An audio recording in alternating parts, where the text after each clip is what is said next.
इंसान अपने कर्मों को छुपाने के लिए किसी भी हद तक कदम उठा लेता है, ये जानते हुए भी कि सच्चाई कभी छुप नहीं सकता है। आज की कहानी में इंसान अपने कर्मों को छुपाने के लिए हैवानियत की भी सारी हदें पार कर जाता है। वाकई में दोस्तों, आज की जो कहानी है, इसे सुनने के बाद आप भी कहीं ना कहीं सोचने और समझने पर मजबूर हो जाएंगे। नमस्कार, आदाब, मैं हसमुद्दीन और आप देख रहे हैं सफ़र क्राइम तक। आज की जो सच्ची घटना मैं आपको सुनाने वाला हूँ, दरअसल ये घटना है छत्तीसगढ़ प्रदेश की। छत्तीसगढ़ का एक ज़िला पड़ता है बिलासपुर और इसी बिलासपुर का एक थाना पड़ता है सरकंडा। सरकंडा थाने के अंतर्गत एक इलाका आता है चिंगराजपुरा और इसी चिंगराजपुरा का रहने वाला शांतनु रातड़े। शांतनु की पत्नी का नाम राजकुमारी।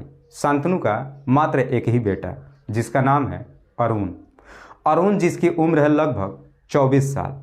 अरुण जो कि बिलासपुर ट्रैफिक पुलिस के लिए सीसीटीवी का काम ठेके पर लेकर करता है, ठीक ठाक पैसे भी कमाता है। बात कर रहा हूँ मैं 1 जनवरी 2018 की, जहाँ पे पूरा हिंदुस्तान नए साल की खुशियों में डूबा हुआ था। अरुण जब सुबह सुबह अपने घर से निकलता है तो अपने माता पिता से ये कहकर निकलता है कि मैं अपने दोस्तों के साथ पार्टी करने के लिए जा रहा हूँ, दोपहर के वक्त तक घर वापस आ जाऊँगा। लेकिन अरुण जब एक बार घर से निकलता है उसके बाद से दोबारा कभी घर ही वापस नहीं आता है।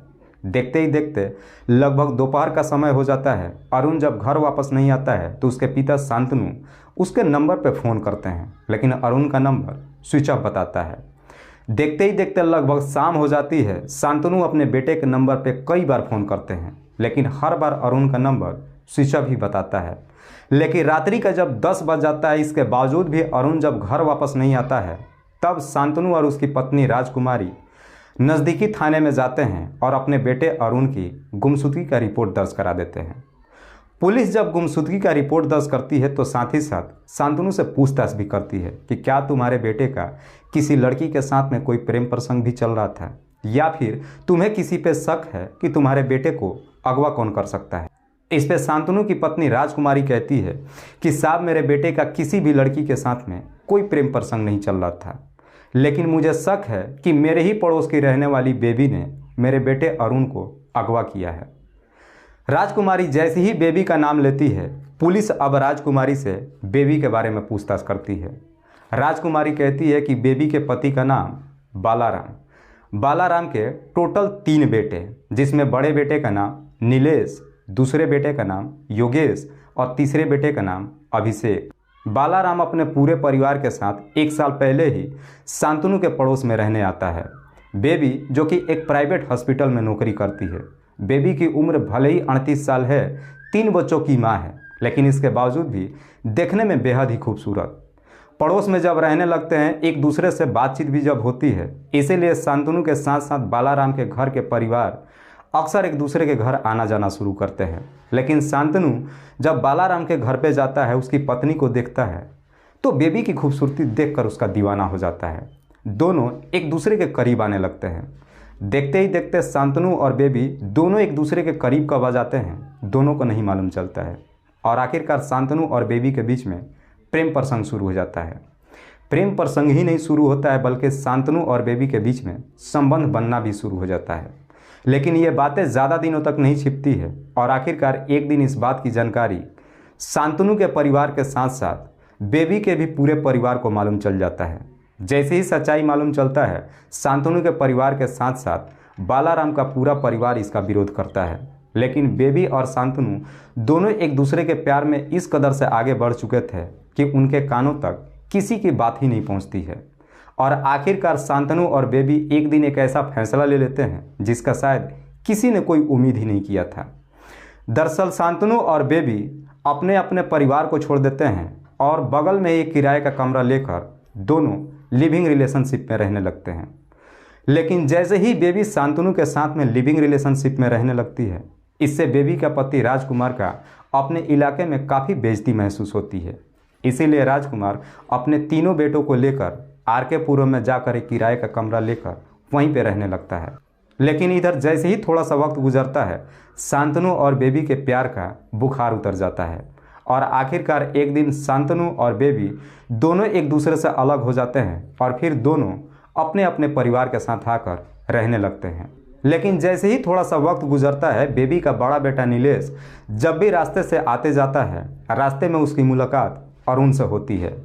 अरुण से जब मुलाकात होती है, एक दिन नीलेश अरुण से कहता है कि तेरे पिता की वजह से हम किसी को मुंह दिखाने लायक नहीं रहे हैं, इसीलिए इसका बदला तो मैं लेकर ही रहूँगा। लेकिन कुछ ही दिन के बाद नीलेश की बिलासपुर कोटा रेलवे के लाइन पे डेड बॉडी पुलिस वालों को मिलता है। जैसे ही नीलेश के घर परिवार वालों को मालूम चलता है, नीलेश की माँ दहाड़े मार करके रोना धोना शुरू करती है। पुलिस नीलेश की डेड बॉडी को अपने कब्जे में लेती है और जांच पड़ताल करने के बाद ये साबित कर देती है कि नीलेश ने आत्महत्या करा है। लेकिन नीलेश की माँ बेबी इस बात को मानने के लिए कभी तैयार ही नहीं होती है। एक दिन बेबी अरुण के पिता शांतनु से मुलाकात करती है और अपने बेटे नीलेश के बारे में पूछताछ करती है। तो शांतनु भी अपने बेटे अरुण का पक्ष लेते हुए कहता है कि हमें नीलेश के बारे में कुछ नहीं मालूम है। वाकई में जब राजकुमारी ये पूरी कहानी पुलिस वालों को बताती है तो पुलिस को भी कहीं ना कहीं शक बेबी के ऊपर चला जाता है। इसीलिए अगले दिन 2 जनवरी 2018 को पुलिस बेबी और उसके पति बालाराम को थाने पर बुलाती है और फिर अरुण के बारे में पूछताछ करती है। लेकिन बेबी और बालाराम साफ साफ पुलिस वालों से कह देते हैं कि साहब हमें अरुण के बारे में कुछ नहीं मालूम है। पुलिस को भी उनके बातों से लगता है कि शायद दोनों सच बोल रहे हैं, इसीलिए पुलिस उन दोनों को छोड़ देती है और फिर अरुण के बारे में पता लगाने के लिए पुलिस अरुण के मोबाइल नंबर का CDR निकालती है। लेकिन पुलिस जब अरुण के मोबाइल नंबर का CDR जब निकालती है तो मालूम चलता है कि उसमें एक ऐसा नंबर है जिस पर अरुण ने आखिरी बार बातचीत किया था। पुलिस जब उस नंबर का डिटेल्स निकालती है तो मालूम चलता है कि वो नंबर किसी मेघा के नाम पर रजिस्टर्ड है। मेघा जिसकी उम्र लगभग 24 साल के आसपास है, जो RK पुरम की ही रहने वाली है। पुलिस जब अरुण के मोबाइल का आखिरी लोकेशन निकालती है तो मालूम चलता है कि अरुण के मोबाइल का आखिरी लोकेशन दोपहर के 2 बजे से लेकर शाम के 6 बजे के आसपास तक RK पुरम का ही दिखा रहा था। पुलिस को लगता है कि शायद ये नंबर मेघा का ना होकर के बेबी का है, इसीलिए पुलिस अब बेबी के भी मोबाइल नंबर का लोकेशन निकालती है। तो पता चलता है कि मेघा के मोबाइल नंबर का लोकेशन जहाँ जहाँ दिखा रहा था वहीं का लोकेशन बेबी का भी मोबाइल का लोकेशन दिखा रहा था। दरअसल शाम के 6 बजे के आसपास तक RK पुरम का लोकेशन दिखा रहा था, लेकिन करीब 7 बजे के आसपास अरुण के मोबाइल नंबर का आखिरी लोकेशन कोटा का दिखा रहा था और कोटा का ही लोकेशन बेबी का भी मोबाइल नंबर का दिखा रहा था। पुलिस इसी शक के आधार पर मेघा को अपने कस्टडी में लेकर आती है और फिर मेघा से अरुण के बारे में पूछताछ करती है। मेघा भी तुरंत सच्चाई कबूल कर लेती है और कहती है कि हाँ साहब, अरुण 1 तारीख को 2 बजे तक मेरे पास था, लेकिन 2 बजे के आसपास वो अपने घर चला गया। मेघा जैसे इस तरह की बातें पुलिस वालों से कहती है, पुलिस को पहली बार में ही मेघा के ऊपर शक चला जाता है, क्योंकि अरुण के मोबाइल का 2 बजे से लेकर शाम के 6 बजे के आसपास तक लोकेशन RK पुरम का ही दिखा रहा था। पुलिस अब मेघा से बेबी के बारे में पूछताछ करती है तो मेघा कहती है कि साहब मैं किसी बेबी को नहीं जानती हूँ। मेघा जैसी इस तरह की बातें पुलिस वालों से कहती है, अब पुलिस मेघा के मोबाइल लोकेशन के साथ साथ बेबी के भी मोबाइल लोकेशन का डिटेल्स मेघा के सामने रख देती है और कहती है कि जब तुम बेबी को नहीं जानती हो तो तुम्हारे मोबाइल का लोकेशन बेबी के मोबाइल के लोकेशन के साथ क्यों दिखा रहा है। पुलिस जब ये सारी डिटेल्स मेघा के सामने रख करके पूछताछ करना शुरू करती है, अब मेघा के सामने भी कोई रास्ता नहीं बचता है और आखिरकार मजबूर होकर मेघा अपनी सच्चाई कबूल कर लेती है। लेकिन मेघा जैसे ही अपना सच्चाई कबूल करती है, पुलिस मेघा के ही तहरीर पे बेबी को भी अपने कस्टडी में लेकर थाने पहुंच जाती है और फिर बेबी से अरुण के बारे में पूछताछ करने लगती है। लेकिन बेबी जब अरुण के बारे में पूरी कहानी बताती है तो वाकई में इसे सुनने के बाद हैवानियत की भी सारी हदें पार कर जाती है। बेबी बताती है कि जब शांतनु के साथ लिविंग रिलेशनशिप में रहना शुरू करती है, दोनों के बीच आए दिन हर रोज छोटी मोटी बातों को लेकर विवाद शुरू हो जाता है, जिसकी वजह से बेबी और शांतनु दोनों अलग हो जाते हैं और अपने अपने परिवार के पास चले आते हैं। लेकिन जैसे ही इधर बेबी के बड़ा बेटा नीलेश की मौत हो जाती है, पुलिस जैसे ही ये ग्रांट कर देती है कि नीलेश ने आत्महत्या करा है, बेबी इस बात को मानने के लिए तैयार ही नहीं होती है। बेबी को लगता है कि नीलेश ने आत्महत्या नहीं किया है बल्कि अरुण ने उसकी हत्या किया है। बेबी अपने बेटे के मौत पर रो ही रही थी कि अचानक उसके घर पे मेघा पहुंच जाती है। मेघा भी जब बेबी के घर पे पहुंचती है, नीलेश के मौत पे काफ़ी रोने लगती है। बेबी जब मेघा को रोते हुए देखती है तो बेबी को बड़ा अजीब लगता है कि मेघा कौन है और आखिरकार मेरे बेटे की मौत पे क्यों रो रही है। इसीलिए बेबी अब मेघा से पूछताछ करती है। तब मेघा बताती है कि दरअसल मेरा नीलेश के साथ में पढ़ाई के दौरान से ही प्रेम प्रसंग चल रहा था और हम दोनों शादी भी करने वाले थे। मेघा जब ये सारी बातें बेबी से बताती है तब बेबी को मालूम चलता है कि उसके बेटे का मेघा के साथ में प्रेम प्रसंग चल रहा था। बेबी मेघा से कहती है कि मेरे बेटे की मौत नहीं हुई है बल्कि उसकी हत्या की गई है और मुझे मालूम है कि मेरे बेटे की हत्या किसने किया है। बेबी जैसे इस तरह की बातें मेघा से कहती है तो मेघा कहती है कि नीलेश की जिसने भी हत्या किया होगा मैं उसको किसी कीमत पे नहीं छोड़ूंगी। मेघा जब इस तरह की बातें बेबी से कहती है बेबी के पास भी एक मौका मिल जाता है।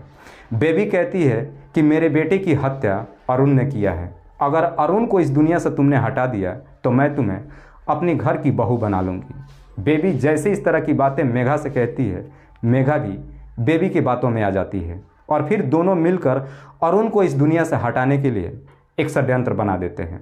बेबी इसी षड्यंत्र के तहत मार्केट में जाती है, एक नया सिम खरीद कर लाती है और फिर मेघा को दे देती है और मेघा को आरके पुरम में एक किराए का कमरा दिलवा देती है। मेघा उस किराए के कमरे में अकेले रहने लगती है और उसी सिम से अरुण के नंबर पे रॉन्ग नंबर कह करके फ़ोन करती है।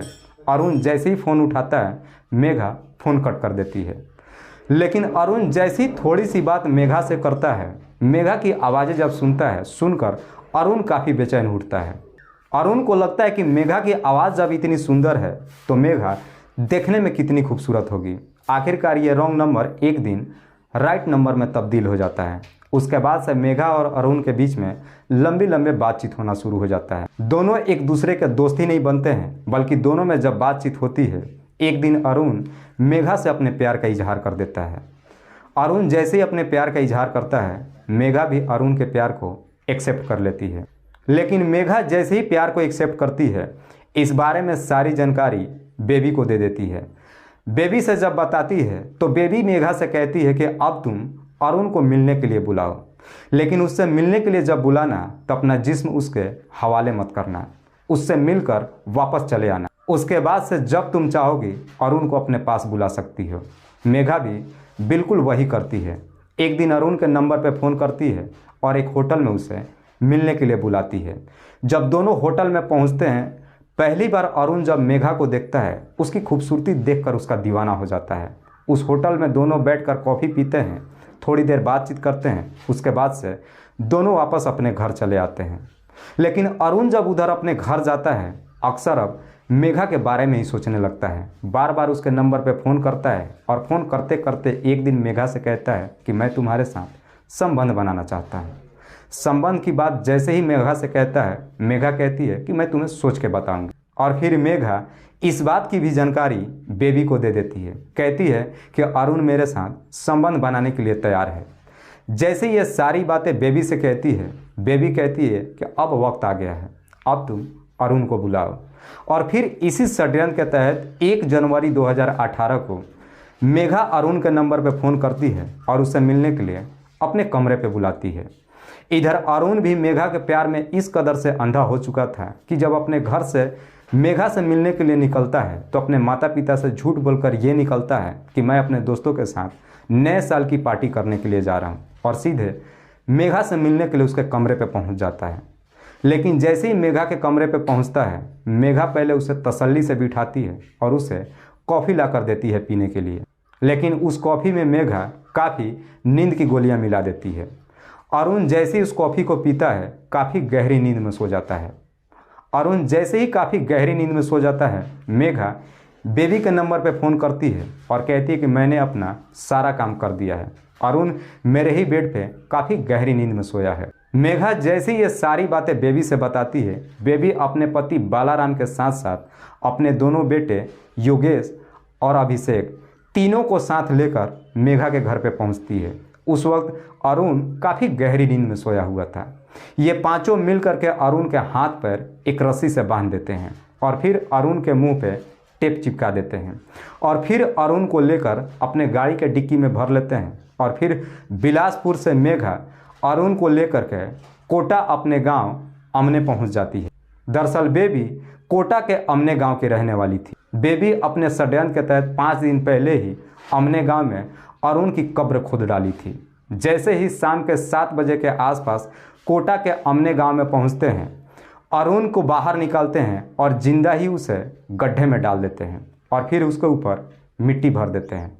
उसके बाद से सब के सब वापस अपने घर चले आते हैं। वाकई में बेबी जब ये पूरी कहानी पुलिस वालों को बताती है, पुलिस बेबी के ही तहरीर पर उसके पति बालाराम और उसके दोनों बेटे योगेश और अभिषेक, इन तीनों को अपने कस्टडी में लेकर आती है। पुलिस इन तमाम आरोपियों को लेकर बताए हुए जगह पर जाती है। जब उस गड्ढे को खोदती है तो आखिरकार उस गड्ढे से अरुण का डेड बॉडी बाहर निकलता है। अरुण के माता पिता को जैसे ही मालूम चलता है कि अरुण हमेशा के लिए इस दुनिया को छोड़ के जा चुका है, अरुण के माता पिता दहाड़े मार करके रोना धोना शुरू करते हैं। फिलहाल पुलिस ने इन तमाम आरोपियों को अपने कस्टडी में लेकर इन सब पे गंभीर धारा में मुकदमा दर्ज करके जेल भेज दिया है। दोस्तों, इस कहानी को सुनाने का उद्देश्य मुझे किसी को परेशान नहीं करना है, किसी को तकलीफ नहीं पहुंचाना है। बस आपको बताना है आप जहां भी रहें सुरक्षित रहें और अपनों का ख्याल रखें। तब तक के लिए जय हिंद, जय भारत।